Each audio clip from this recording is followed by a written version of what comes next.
আসসালামু আলাইকুম international news বাংলায় আপনাদের স্বাগতম। শুরুতে থাকছে শিরোনাম। বিক্ষোভে হস্তক্ষেপ না করার নির্দেশ ট্রাম্পের। বিশ্বজুড়ে নতুন বিতর্কে মাস্ক, গেটস ও মোদি।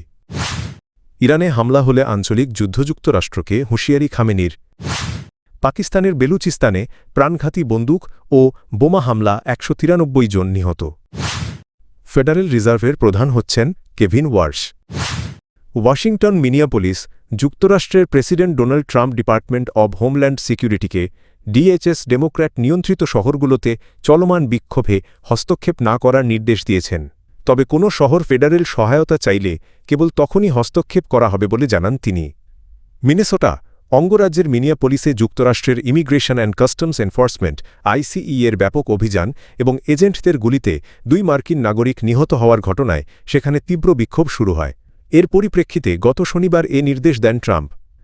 নিজের সামাজিক যোগাযোগ মাধ্যম ট্রুথ সোশ্যালে দেওয়া এক পোস্টে ট্রাম্প জানান তিনি ডিএইচএস মন্ত্রী ক্রিস্টি নোয়েমকে এ বিষয়ে স্পষ্ট নির্দেশ দিয়েছেন। পোস্টে তিনি বলেন, ডেমোক্র্যাট নিয়ন্ত্রিত শহরগুলোতে বিক্ষোভে কোনোভাবেই হস্তক্ষেপ করা হবে না। স্থানীয় কর্তৃপক্ষ ফেডারেল সহায়তা চায়, তবে আইসিই ও বর্ডার প্যাট্রোল ফেডারেল ভবনগুলোর নিরাপত্তা নিশ্চিত করবে।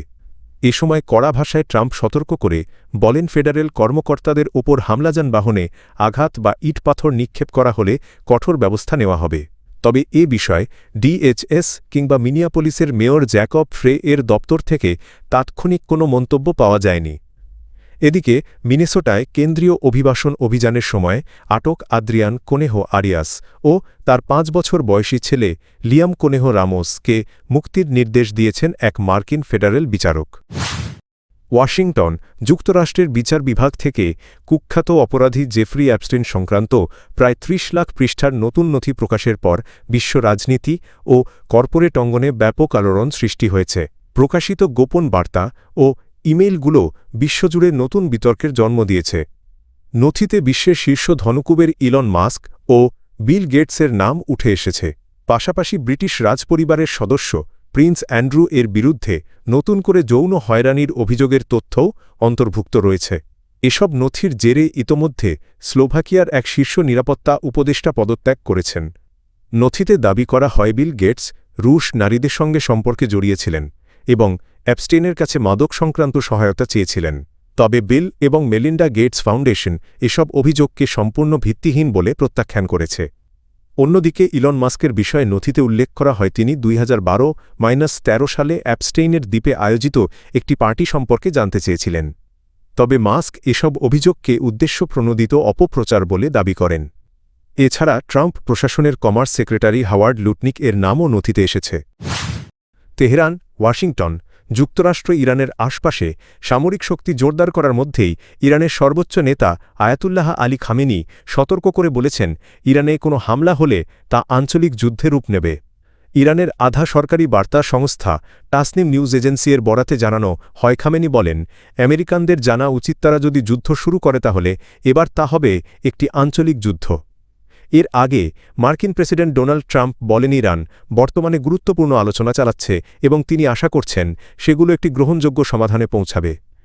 একই সঙ্গে ইরানের শীর্ষ নিরাপত্তা কর্মকর্তা আলী লারিজানি জানান, আলোচনা ধীরে ধীরে এগোচ্ছে।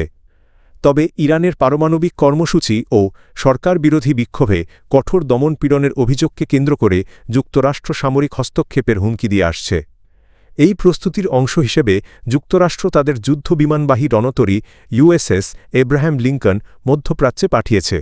যুক্তরাষ্ট্রের ইউএস সেন্ট্রাল কমান্ড জানিয়েছে জাহাজটি বর্তমানে আরব সাগরে কার্যক্রম চালাচ্ছে।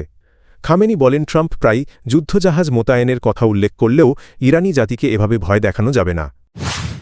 কোয়েটা ইসলামাবাদ পাকিস্তানের দক্ষিণ পশ্চিমাঞ্চলীয় বেলুচিস্তান প্রদেশে বন্দুক ও বোমা হামলায় অন্তত ৩১ জন বেসামরিক নাগরিক এবং ১৭ জন নিরাপত্তা বাহিনীর সদস্য নিহত হয়েছেন। প্রদেশটির মুখ্যমন্ত্রী সরফরাজ বাগতি এ তথ্য জানিয়েছেন। বাগতি বলেন, এসব হামলার জবাবে নিরাপত্তা বাহিনীর অভিযানে অন্তত ১৪৫ জন হামলাকারী নিহত হয়েছে। সব মিলিয়ে সাম্প্রতিক সংঘর্ষগুলোতে নিহতের সংখ্যা দাঁড়িয়েছে ১৯৩ জনে।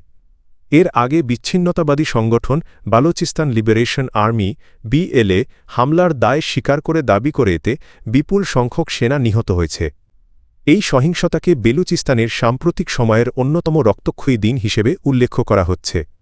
দীর্ঘদিন ধরেই পাকিস্তান সরকার এই দরিদ্র কিন্তু খনিজ সমৃদ্ধ প্রদেশে জাতিগত বিদ্রোহ দমনে সামরিক অভিযান চালিয়ে আসছে। পাকিস্তান সরকার অভিযোগ করেছে ভারত সমর্থন দিচ্ছে। তবে ভারত সরকার বারবার এই অভিযোগ অস্বীকার করেছে। বিএলএ দীর্ঘদিন ধরে অভিযোগ করে আসছে বেলুচিস্তানের বিপুল গ্যাস ও খনিজ সম্পদ কেন্দ্রীয় সরকার ব্যবহার করলেও এর সুফল স্থানীয় জনগণ পায় না।